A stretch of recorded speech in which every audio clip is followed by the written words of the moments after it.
Hey y'all, welcome back to my channel. Welcome to a front-facing video. I have a little different video I wanted to do today, so forgive me if I do look away from the camera and I look over at the view screen. I apologize. It's been a minute since I've done a front-facing video, but I wanted to come on today because as you guys know, if you know me as a crafter, I've been crafting for about a year now. August will be 1 year exactly that I've been crafting. And I thought it would be a cool idea to do a video, a Q&A, just to document later on as my channel grows, hopefully. And as I grow as a crafter, I wanted to be able to have something to reflect back on later. And kind of the same idea as my craft room tour. You know, it's already changed. As you can see, I had to add more paper storage behind me, but it's just basically a way for me to track how I've done over the past year. As of, I believe last night, I did hit 100 subscribers on YouTube, so I appreciate everybody that's come over to check my channel out and support me. I do appreciate it more than you guys know. It's pretty awesome. So we're going to go ahead and get into the questions now. My sweet friends were awesome enough to send some questions over, and they really had some good questions. So when I wrote them down, I had to put the paper away so I didn't think about the questions, so that I wouldn't have, like, you know, pre-answered anything. So we'll go ahead and get started. And let me get some stuff out of the way. Okay, first question comes from Lee. How did you get started crafting? And what are your favorite things to make?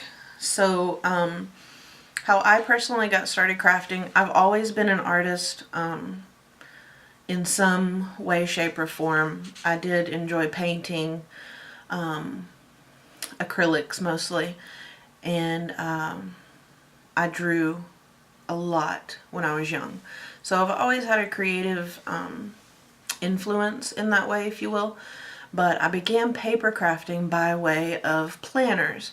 And what I mean by that is when I got into the planner land, I wanted a way that I could do it inexpensively, because as you guys know, if you've shopped on Etsy, that can get expensive. And while I love those things, I would literally go broke if I just used Etsy for my planner stuff. So I found a YouTube channel called Cheap Crafty Girl. She's just Crafty Girl now. I think I've said this in one of my planner videos, but she did DIY layouts. So what that just means is she creates her own layouts. She prints things out. She uses stickers, you know, anything she had on hand. So I decided I was gonna buy some cute scrapbook paper, and that's basically how I started crafting.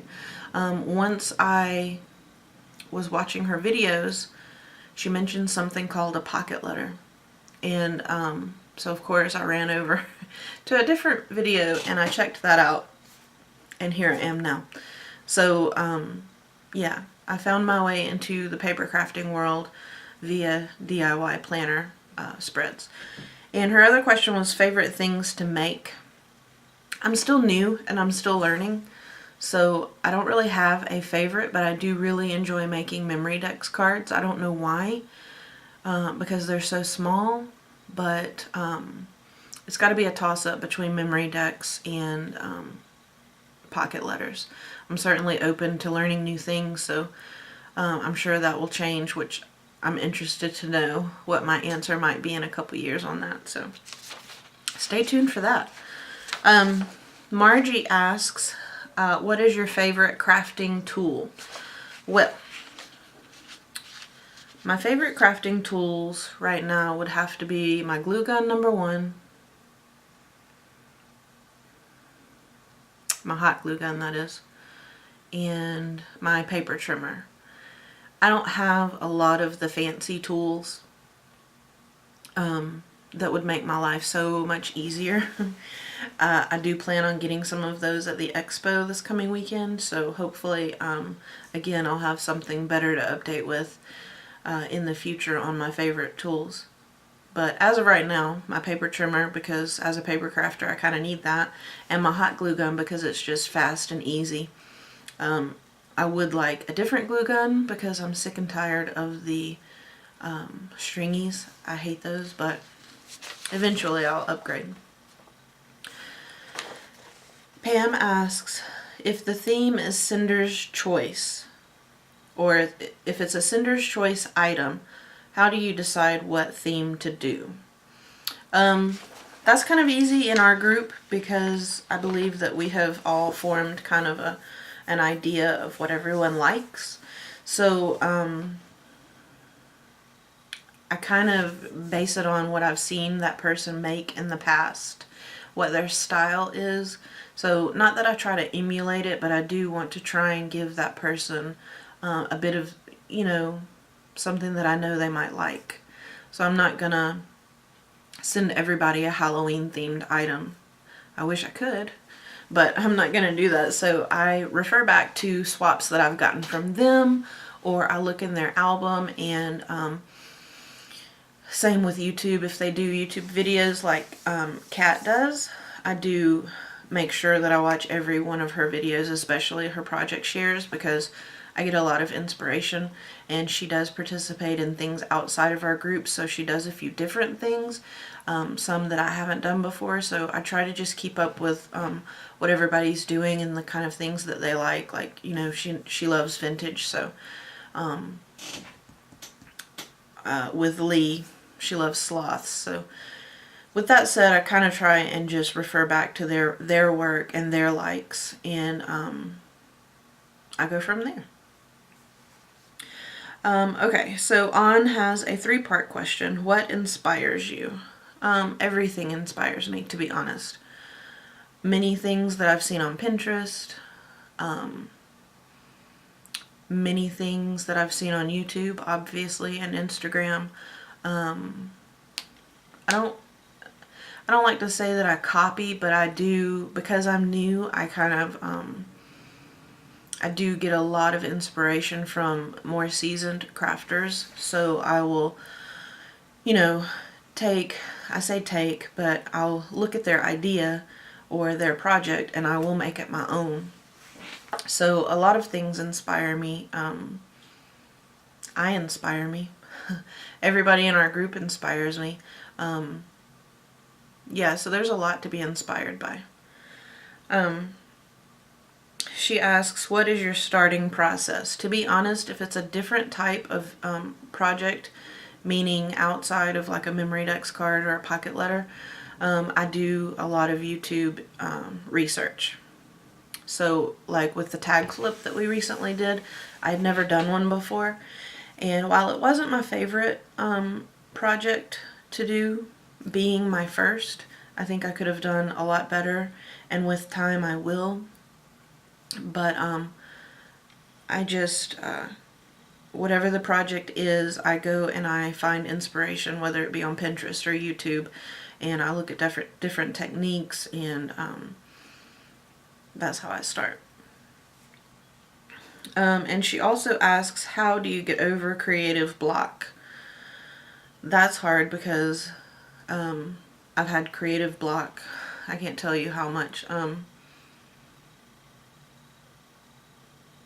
I just get in the craft room and I do it. I turn the music on, and that music for me is like my zen place as well as my craft room. So I just come in here and I close the door, turn the music on, and I get to it. If I can't get something out or I'm unhappy with it, I have been known to trash it and start over. So I just do it until I get it right or until I feel like I'm happy with it. Okay, next question is from Kim. What is your style? Shabby, vintage, etc. I would definitely have to say that my style is on the vintage side. I love shabby. I love the color black. I can't really categorize Halloween, but that is one of my favorite themes to do ever in the entire world, because that way I can blend, you know, I can go cutesy, I can go vintage. I guess you could do that with everything.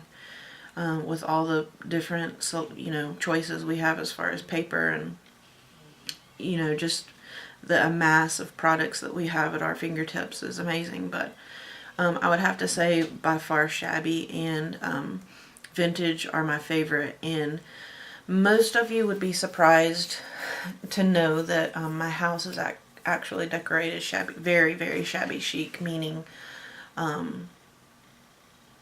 like stuff from my grandmother's farm is in my house.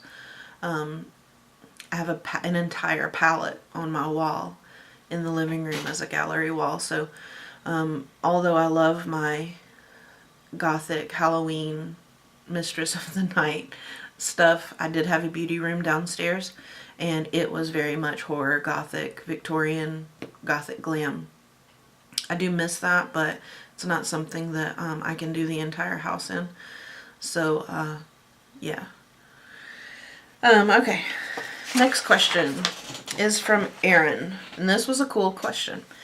She asks, if you could go into any craft store with no budget, what top 5 items would you buy? So the very first item I would buy is a cutting machine. I don't really want to have an electronic machine, so probably a Big Kick. And no, I have not invested in that yet. That's after the expo that I'll be able to get that, but that would definitely be number 1 with no budget. And top 5, man, that's hard.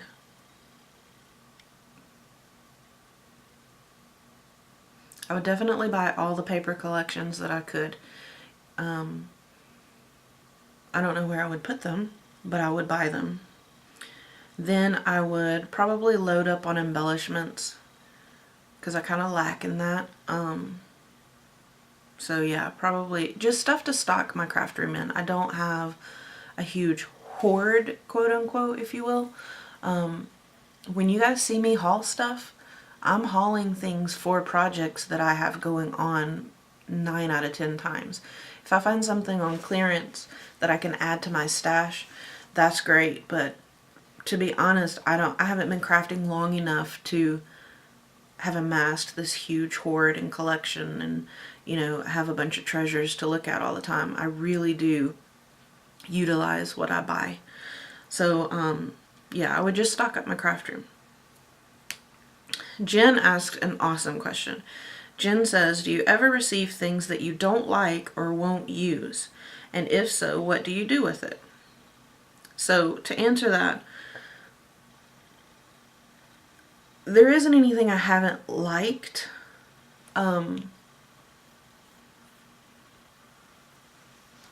How can I say this? I like pretty much everything. The only thing I dislike are sci-fi themed things. I'm not a Disney fan. I know I'll get hate on that, but I'm not a Disney fan. So it's not that I don't like it, it's just not my style. So if I were to receive a sticker pack of Cinderella stickers, I would just add that to my stash so that I could gift that to someone who does like it. Or what I did with the Disney swap, I participated in the group. While I'm not a fan, I picked some characters I did like, and I bought a bunch of stuff for those characters, did the swap, and bought little goodies and things just specifically for that. And then I had some things in my stash that people had gifted me, and they were Disney themed, so I added that to the goodies. So that worked out perfect. There isn't anything, I'm a huge tree hugger, so there isn't anything in my room that I'm gifted that I'm either not going to use or I'm going to pass it to someone else. Because if I can't use it, and that's saying a lot, if I can't use it, then I know somebody out there can. So there's no shame to me personally in regifting something, just because, if I don't care for that style or theme, that doesn't mean someone else won't. And, why not give it to someone who will love it and cherish it and use it? So that was a great question. But I'm too new to have too many, preferences and be too selective. All right, last question is from Anna. She asks, what are the top 5 goodies I like to receive? And do you prefer to exchange the project without goodies? So here's the thing. I have noticed specifically, sorry, I was looking outside, specifically on YouTube, the larger YouTubers, which this is phenomenal and fantastic, they do one-on-one swaps, and they have some handmade items, but then they have a bunch of goodies and store-bought items, which is fine, which is great. I'm sure I've never done one of those, so I don't know, what they've agreed to ahead of time, yada, yada, yada. But I honestly don't think that a swap or a project is about the goodies. That's not why I got into crafting. That's not why I joined swap groups at all. I'm completely okay with someone being like, not sending goodies or telling me, hey, I couldn't send goodies. Even in the group, I've said, hey, I've had a life change. There might not be as many goodies as usual. They're always appreciated and loved by everyone. I'm sure I'm sharing that same sentiment with everyone, but I don't think it's, priority. So I personally don't stress about the goodies. I give what I have. And, if that makes someone unhappy, I'm sorry. But, again, I don't have a huge stash. So I do what I can, and I buy goodies as I can, and that's that. My top 5 goodies that I like to receive are embellishments, trim, anything Halloween related, and die cuts, because again, I have a very tiny die cutting machine, so I'm limited as to what I can cut out right now. So I'm sure that will change, but for the most part, I enjoy everything that my swap partners gift me. So I don't really have a favorite. It's just I consider it all just stuff I can use on another project, basically. You guys are increasing my stash. But I don't get to hoard it as long as I'd like, because again, I put it to use quite fast thereafter. So that was the last question. I hope you guys enjoyed that. If you have any more questions to any of my new subscribers, if you have any questions, please feel free to put them in the description box below, and I will be sure to answer those. No subject is off topic for me. I'm a very open person, so I don't mind answering anything. And yeah. So you guys have a great night. I'm going to be filming a few more videos. I might go ahead and do them front facing so that I don't have to switch my camera from this tripod to the other tripod. And you guys can look out for some videos this week. I'm preparing to go to the expo. I'm so excited. It's my first expo. It will be my first crop, and I am super, super pumped to get to go. So I'm going to do a lot of preparation videos and show you guys how I pack. Since I'm not a scrapbooker, I thought it would be interesting to see how I put together my kit and how I pack for a crop, since I'm not a scrapbooker per se. So you guys look out for those videos. Make sure you hit subscribe, like this video. I very much appreciate it. And again, I'd appreciate any comments and questions you guys have. So I will see you in the next video. Much love.